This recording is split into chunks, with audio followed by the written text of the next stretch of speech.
So kailangan nating itama ang mga mali, mga kababayan. Kasi yung mga mali naging tama na dahil sa pagdating ng mga Duterte sa buhay natin.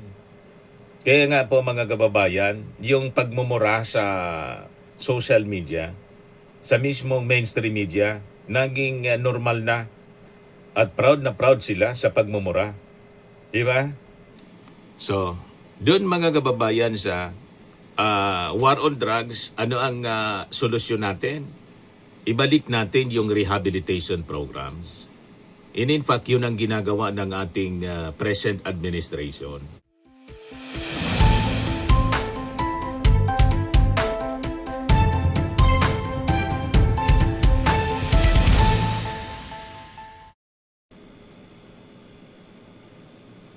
Hello po mga kababayan, si Dante Maravillas. May bagong terminology ngayon na pinag-uusapan mga kababayan hindi lang dito sa ating bansa, pati sa ibang bansa.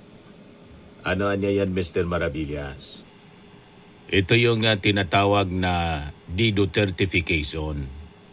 Yan published by the Jakarta Post. Why the Philippines needs de-Dutertification. Ito naman po sa Philippine Daily Inquirer, sabi diyan, de-Dutertification. Ito naman, kolom sa Philippine Star ni Jarius Bundok, How Wrong Became Right, Save Us from Dutertismo. So kung titingnan natin mga kababayan, ang ibig na sabihin ng de-Dutertification, paglilinis po sa kultura ng takot, tanim ebidensya, at bastos na pamumuno na naging tanggap na ng ating mga mamamayang Filipino dahil po sa Dutertismo. So, kailangang maglinis. Sa bagay, makikita natin yan ngayon na kung saan mga kababayan na-normalize yung mga masasamang pag-ugali. Yung pagmumura, pambabastos, naging normal na po. Dahil sa pamumuno ng mga Duterte dito sa ating bansa at pinagtatanggol yung mga masasamang pag-ugali. So yun ang ibig sabihin ng de-Dutertification mga kababayan. May bagong nabuo na vocabulary sa ngayon mga kababayan. So yun ang ating pag-uusapan. Ito din yung naging topic ni Attorney Joel Botoyan, remember? Doon sa ICC. Sa ginawa mga kababayan na confirmation hearing sa crimes against humanity laban kay Digong. In his powerful speech, the common legal representative of the victims of the drug war denounced the virus of impunity that Duterte spread across the Philippines, infecting Filipinos to the point that they could no longer discern right from wrong, evil from good. Mismo mga kababayan, can you imagine, pati dito sa ating vlogging, makikita natin yung Dutertismo. Pag umatake po yung mga buzzers, mga DDS, wala silang paki, basta Duterte daw lang sila, mga kababayan. Hindi na distinguish mga kababayan yung mali sa tama. Ang mali sa kanila yung tama ay siyang mali. Yun mismo yung naging description ng veteran journalist and commentator na si Jarius Bundok, columnist. How wrong became right. Save us from Dutertismo, sabi po niya. Quoting rockstar lawyer Carlo Ibanez. Nasabi ng rockstar lawyer na si Attorney Carlo Ibanez sa kanyang post, because of Duterte, wrong became right. Nasabi niya, before the Dutertes came into your life, was it right from wrong clear to you? You know it was wrong to murder, wrong to insult women, wrong to mock God, wrong to break the law, wrong to threaten, wrong to side with foreign interests against your country, against your countries. These were obvious to you before. But what happened when the Dutertes entered? Gradually, you came to justify that wrong can become right, killing become valid, so long as addicts, degrading women became acceptable. If by a president's joke, permissible to call God stupid, unthinkable how you justify it to yourself, but they became right to you anyway. O di ba mga kababayan? Yan ang Dutertismo. Kaya kailangan talaga mga kababayan magkaisa tayo para linisin ang ating bayan sa Dutertismo. At ito yung term mga kababayan na de-Dutertification. So, in simple term, ano nga ba ang tinatawag na de-Dutertification? Ito yung term na ginagamit ngayon mga kababayan para isalarawan ang pagbabawi at pagwawasto sa mga impluensya ng pamilya Duterte sa politika mga kababayan at lipunang Pilipino. May apat na pangunahing aspeto po ito. Una yung pagwawasto sa mga polisiya. Isa sa pinakamalaking kontrobersya mga kababayan nung previous administration yung tinatawag na war on drugs. Sa papel, ito ay kampanya laban sa illegal na droga, pero sa reality, ayon sa mga ulat ng human rights groups at international bodies, nauwi ito sa alam na ninyo libo-libong extrajudicial killings, kawalan ng due process at kultura ng impunity. Kaya po, sa ilalim ng konsepto ng de-Dutertification, ang panawagan ay malinaw. Palitan ang dahas ng hustisya sa halip na patayan sa kalsada, police abuse at vigilante mentality. So kailangan nating itama ang mga mali, mga kababayan. Kasi yung mga mali naging tama na dahil sa pagdating ng mga Duterte sa buhay natin. Kaya nga po mga kababayan, yung pagmumura sa social media, sa mismong mainstream media, naging normal na at proud na proud sila sa pagmumura. Di ba? So, doon mga kababayan sa war on drugs, ano ang solusyon natin? Ibalik natin yung rehabilitation programs. In fact, yun ang ginagawa ng ating present administration. Yung judicial process, hindi yung policy na kill. At saka yung evidence-based anti-drug policy. Sa madaling salita mga kababayan, hindi pwede na ang solusyon sa krimen ay gumawa ng mas malaking krimen tulad ng nangyari po sa previous administration. At yung konsekwensya po, ayon, si Digong, na kaso ng crimes against humanity. Then dapat maibalik natin yung ating mga institusyon. Marami rin na nagsasabing sa panahon ni Digong ay humina ang ilang demokratikong institusyon. Kabilang dito, yung malayang pamamahayag, checks and balances at judicial independence. Sa ilalim ng Dutertification, layunin na palakasin muli ang rule of law, ibalik ang respeto sa media at tiyakin na hindi sunod-sunuran ang mga institusyon sa Malacanang. Sa demokrasya kasi mga kababayan, malaga ang isang simpleng prinsipyo. Ang gobyerno ay dapat sinusuri, hindi yung kinakatakutan. Then yung moral reckoning, maibalik yung dating moralidad ng mga tao, mga kababayan. So kailangan mga kababayan na harapin ang mga naganap na pang-abuso para hindi na po ito maulit. So kabilang dito mga kababayan, yung pagkilala sa mga naging biktima ng extrajudicial killings. Yung pag-imbestiga sa crimes against humanity. At syempre, yung mapanagot, yung dapat managot, accountability para doon sa mga lumabag sa batas. Madaling salita, ito yung pagkilala mga kababayan sa katotohanan.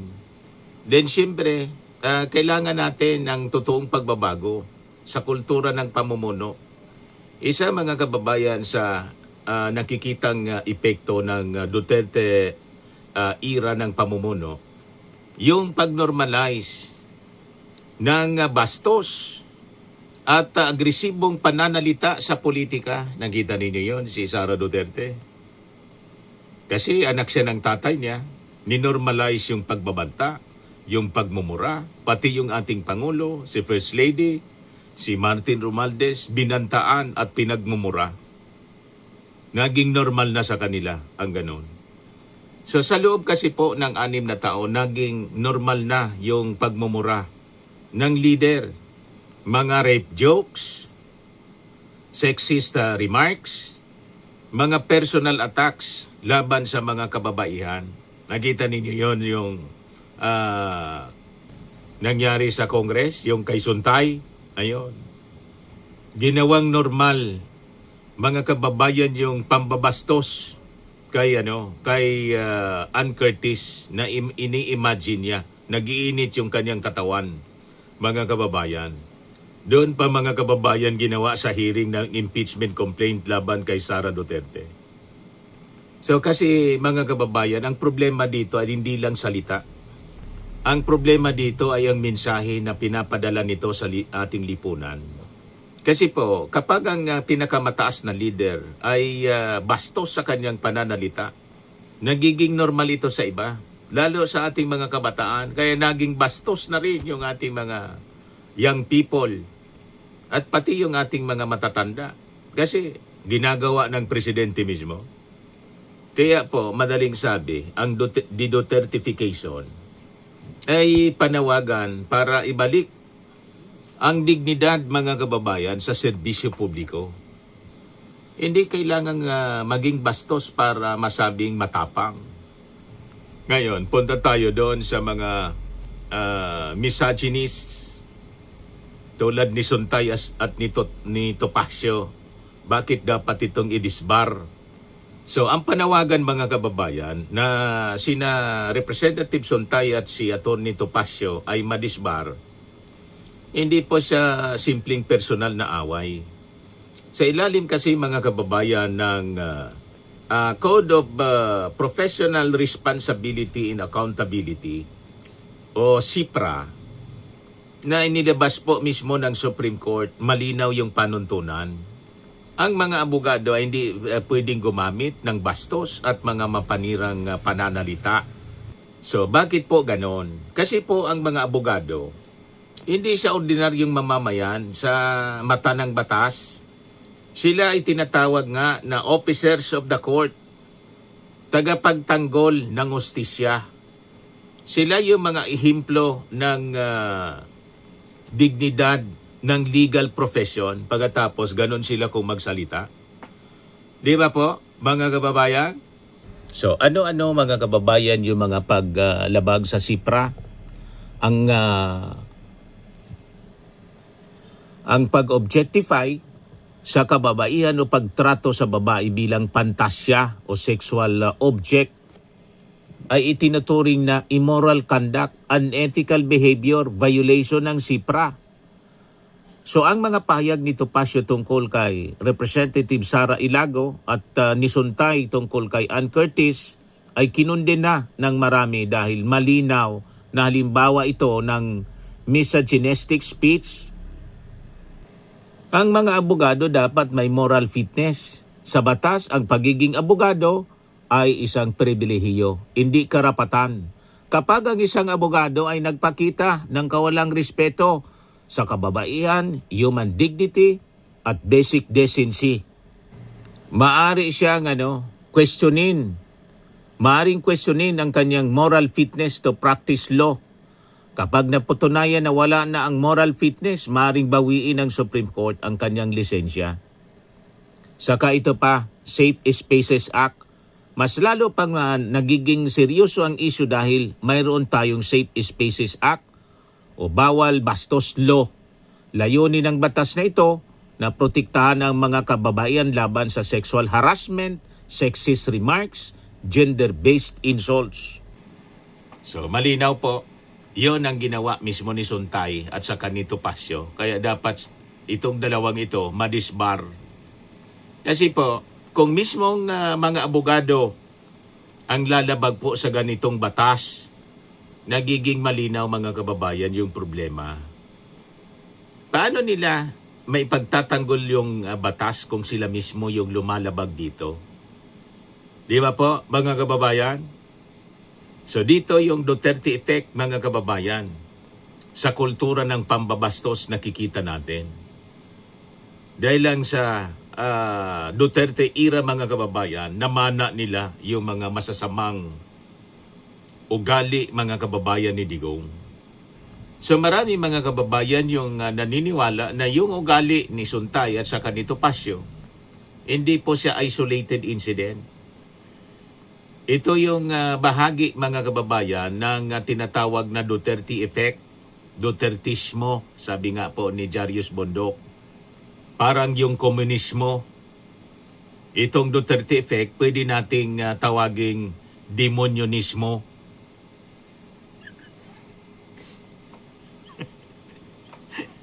O di ba? Mga kababayan, kung may komunismo,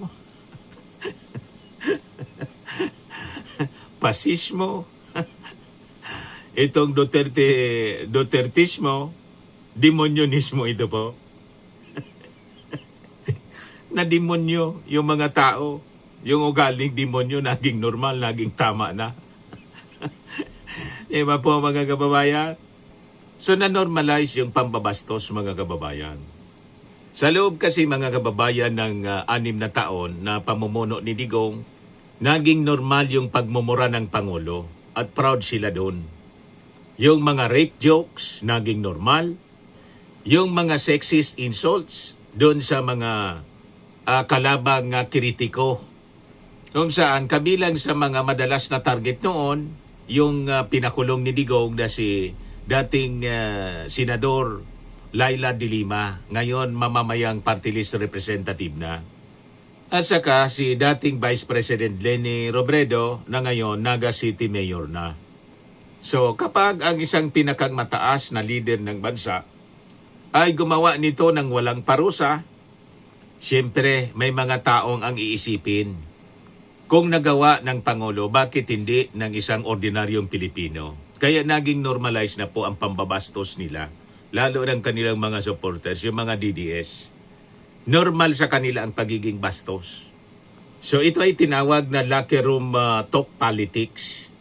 So ang estilo, mga kababayan, ng pamumuno na parang locker room talk ay nagbibigay po ng impresyon na ang pagiging bastos ay simbolo ng pagiging tunay. Yan mismo ang paniwala ng mga DDS, mga kababayan. Pero sa reality, ito po ay pagbaba ng antas ng diskurso o pagbaba ng antas ng pampublikong diskurso po. At ito po, mga kababayan, ang tila ginagaya ng mga ilang opisyal at abogado na konektado sa mga Duterte tulad ni Topacio at Suntay. Kaya importante po yung disbarment para maging strong message sa iba pa. Nagagaya ng ganitong uri ng pambabastos, mga kababayan, or kabastosan.